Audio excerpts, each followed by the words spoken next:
Hello everyone and welcome back to another video. Before I get started on this one, I'd just like to say thank you for all the good feedback I got back on the first one, which I put out less than a week ago. I got some good advice back as well, so yeah, I'm really grateful for all of that. Thank you.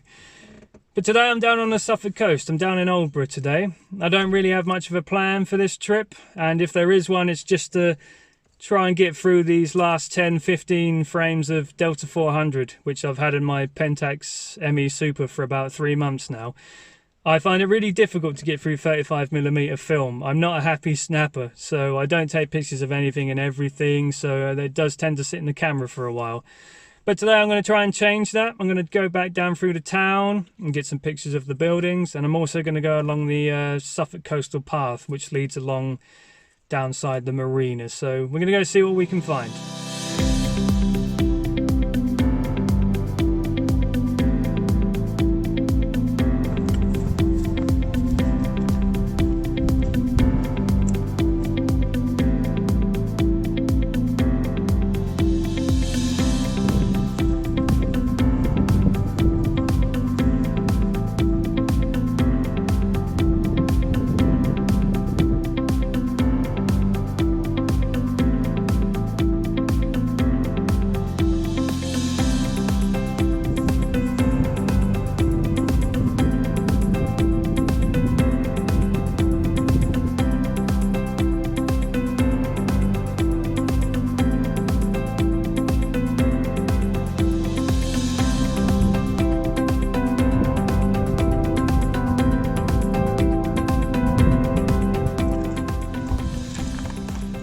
One of my favourite things about SLR cameras is that the viewfinders are massive.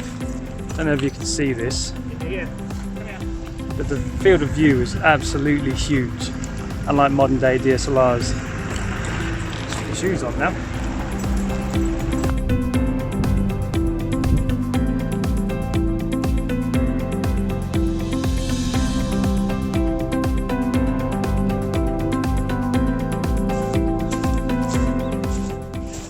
Another popular location to shoot in Aldeburgh. I shot it many years ago on my digital camera. I don't know if I'm going to shoot it again today, but it's quite a nice view, just overdone.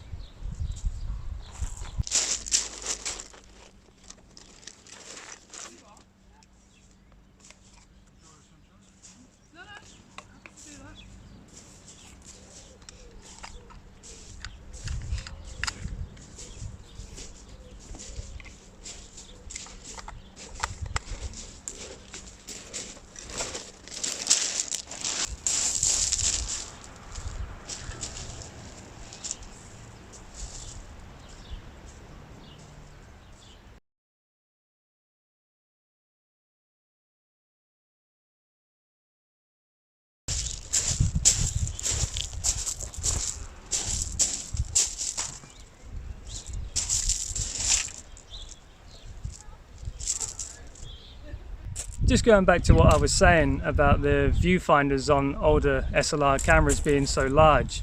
The ME Super is an all manual focusing camera, and I'm assuming they built the viewfinders so big, it's a visual aid basically, so that you could tell what you were focusing on a hell of a lot easier.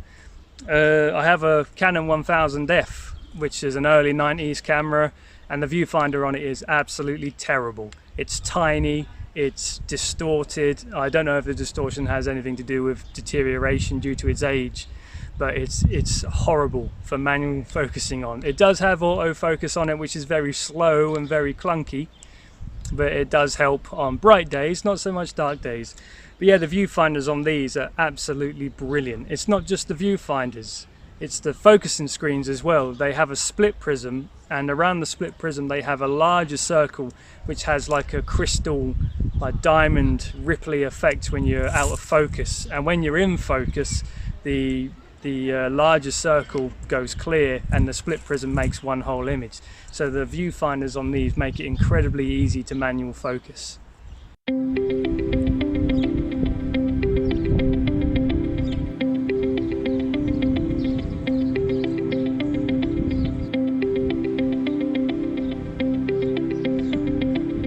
just heard thunder, so I'm legging it back to the car for a bit.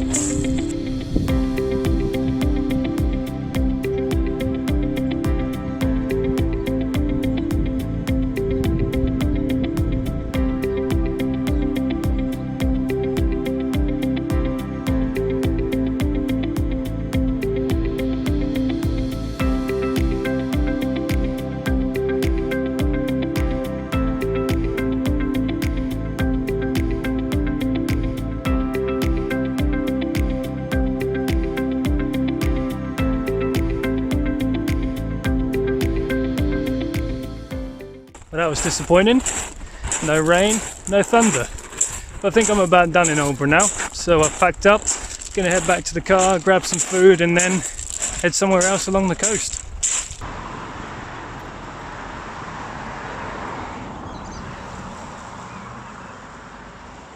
Okay, I've got my first image set up here.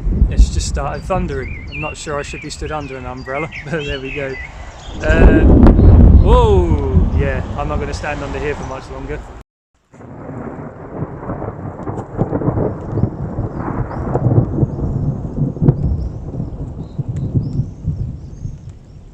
Yeah, I thought it best I not stand underneath the umbrella any longer. It's really thundering now, and there's some lightning about as well. But I had two shots lined up. I've taken one at 1/25th of a second and one at 1/10th of a second. Shooting FP4, which is a 125 speed film, and I broke out the Zeiss Ikon for this one because I want a nice square image.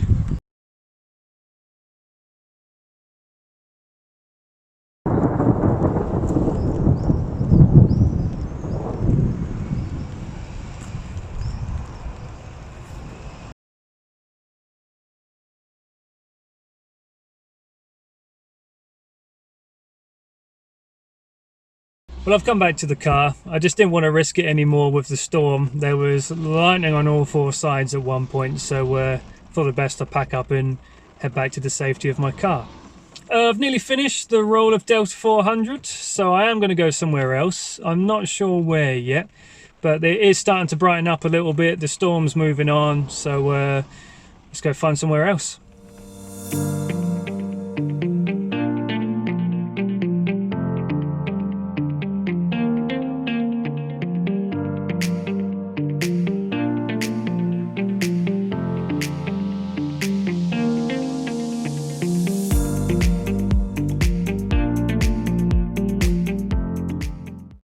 Well, I've stopped at Rendlesham Forest, which is somewhere I've never shot before. In fact, I don't think I've ever been here more than once or twice in my entire life. And it's not that far up the road from where I live, so we'll have a good potter about and see what we can find.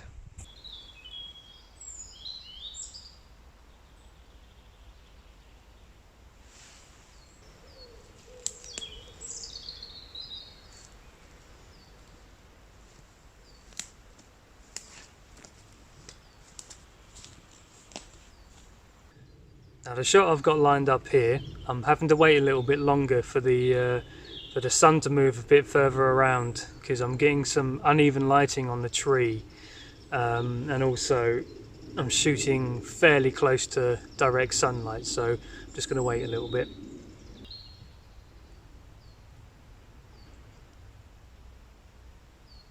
Okay, well the sun has dipped a little bit more now, so I'm going to go ahead and take this shot. I'm shooting at f11 because I want to make sure I get all of the fallen branches in focus as well as everything in the background. I'm going for one stop overexposed just to make sure I get enough shadow detail, which is 1/8 of a second.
Okay, well that's the roll of Delta 400 finished.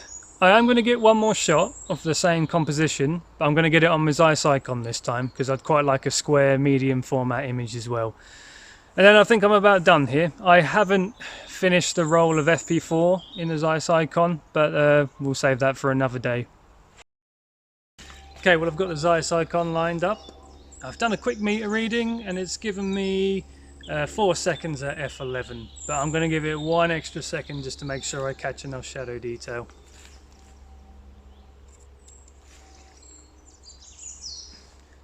One, 2, 3, 4, 5. Just do a safety shot as well.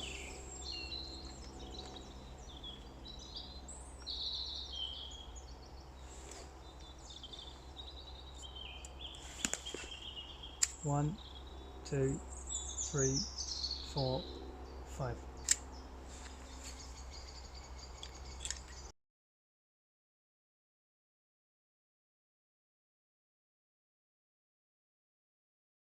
Okay, well that's me done. Thanks for joining me on this trip. Unfortunately, I didn't get to finish the FP4 and the Zeiss Ikon, but we'll save that for another day. I think next time I do a video, I'm going to shoot exclusively with this camera because out of all the cameras I own, this is probably my most favourite one. And I'll go on to explain more why in that video. But yeah, thanks for joining me on this trip and we'll see you again on the next one.